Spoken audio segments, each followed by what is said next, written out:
मेरा रब और उसकी बात पामाल, मेरा अल्लाह और उसके दीन की धज्जियां बखेरी जा रही हूँ। हजरत अबू बकर ने क्या फरमाया था, मेरे होते हुए अभी मैं जिंदा हूँ और दीन में कोई तगय्युर और तबद्दुल आ जाएगा। अगर ये नहीं है तो बेगैरती, और इस बेगैरती और बेहमियती का आलम जो हमारे दीन में मकाम है उसको सुन लीजिए। अल्लाह ने वही की हजरत जिब्राइल को अलैहिस्सलातु वस्सलाम, फला फला बस्तियों को उलट दो।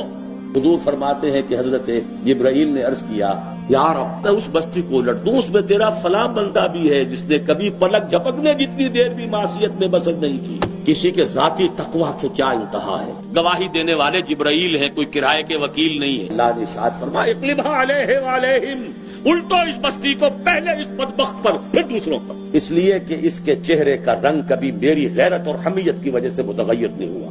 इसको किसी ने माँ की गाली दे दी तो पूरे जिस्म का खून चेहरे पर आ गया। अब मेरे दीन की धज्जियां बिखरते हुए देखता रहा।